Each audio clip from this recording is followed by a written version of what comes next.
Okay, if you have a really intense barker at home, you've corrected the barking, but you're still getting it sometimes, or you're getting some anxiety, little woofs growling, this technique it takes a long time, but it can be really useful if you're diligent.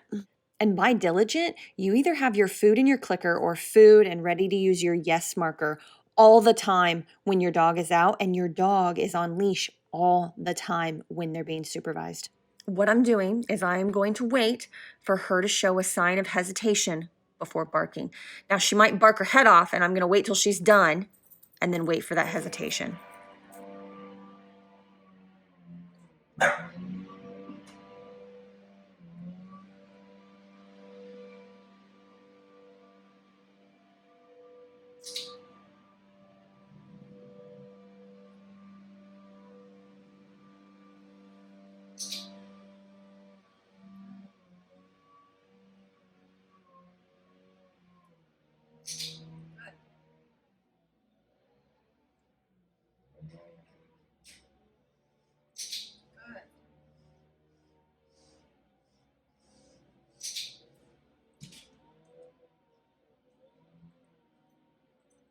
This is a repeat clip of my poor timing. I click, but look, the woman actually comes in so she doesn't disengage. Just bad timing on my part.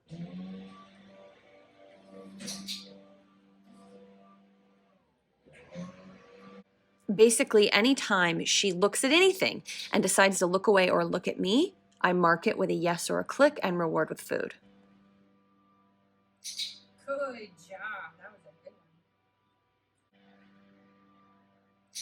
Good job. That was a good one. Doggies are very good at problem solving in the sense of you correct barking, you tell them to go to place, you work them. That's what a lot of people miss is they forget that they need to work their dogs while this kind of stuff is going on to help them with their anxiety, fear, blah, blah, blah.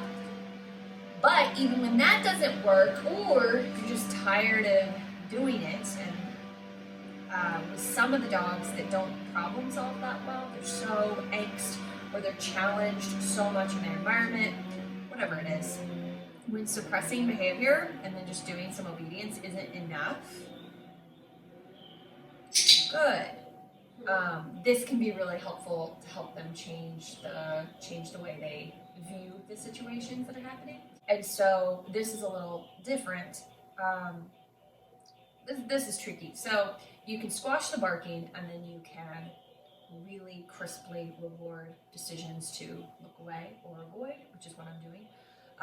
Or you can actually allow some of the barking so they don't feel so suppressed in the moment, and just wait for them to stop barking and just don't put any more energy into it. And then when they calm down, they get the click and retreat, and you just hold them here. You just wait them out forever. The problem with that is I've known some people that have tried that method, and it's kind of unlocks the floodgates a little bit, and then they get worse barking and lots of other things. They have to keep at it. Yeah, because they're trying to let some of it go, so they're not so on top of their dogs. And then when they pop off, it feels really good, and they're not corrected, and then they start popping off in other situations. But some dogs, it can help. Since she is showing so much effort, I was like, well, I'll let her bark and then wait till she settles to give her the good decision. Because she's already had the training where she's, been in trouble for bad decisions. Haven't you? Yeah. Two-face. Good job. So that's where the part about letting them bark can be really, really tricky. Yeah. And you just have to play and see what works. And if the letting them bark is definitely not working because you see things trip in other areas, then you just correct the barking and reward the points of avoidance, and just you do that balance. But it's kind of like they can't go anywhere. They can't go to the door or anything. They have to be on leash, preferably slip leash, in front of you. And they pop off barking, and they want to go forward, and you just don't let them. You know how when we get the dogs in, sometimes that they're so anxious in place, but we don't want to proof place yet because they're just really, really anxious or nervous. We don't want to just be correcting place. We just do blocking, or we just prevent them from stepping off, and then they have to kind of calm down on their own. It's kind of like that, Okay. except they're barking, but they're not allowed to go anywhere. They have to stay here, settle down. Then you start to yes and reward, or click and reward. Yeah, because right now this is a little bit built up, right? Yes, yeah. Well, there has to be some hold back to it, but you're just not coming in with a correction to suppress, is all. Well, it only works when I'm working. The dog knows we're working, Right. and that's the thing about counter conditioning. It's you're trying to change the perception of how the dog feels about something, which is going to take. Yeah, you're gonna have. I'm gonna make you go outside. So, which is going to take hundreds, if not thousands, of repetitions in order to have it happen organically in the home. That's why you still have to have all your structure and you still have to have all that going for you.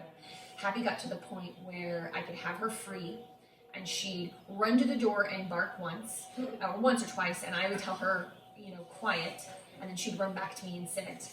And she might do one more little woof when someone came in, but then she'd take food. And then the difference I saw was that she wasn't terrifying the person coming in the door, because that's what was leading to her being territorial in the first place. She was scared of dogs and people. So still never like perfect, but it was a more positive.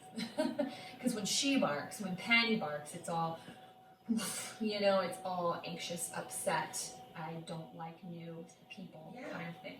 Yeah. Yeah, totally.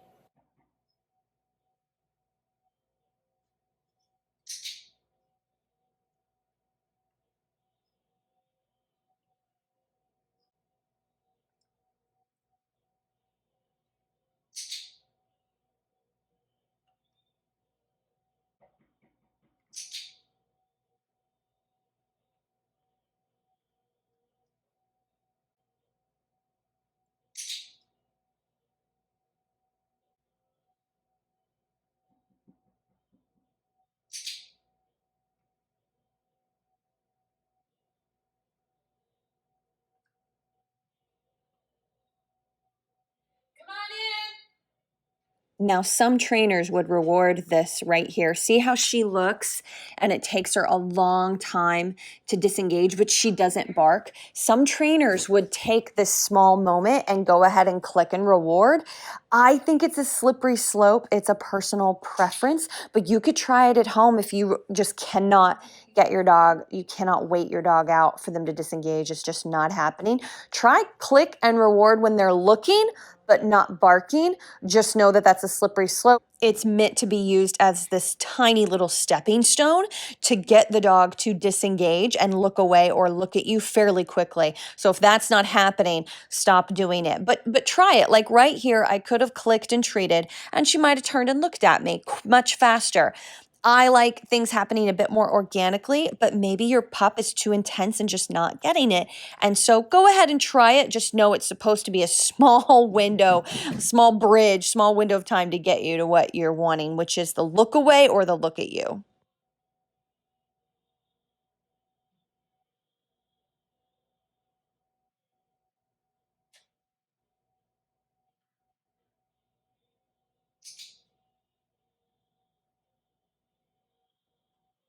So basically, if your dog is being very reactive, and maybe you try to correct reactivity, but they're still kind of anxiously giving these territorial barks out of some pretty intense nervousness, but then they look like they're making an effort, they're uncomfortable in the situation, this can help bring some relief, basically, to the situation.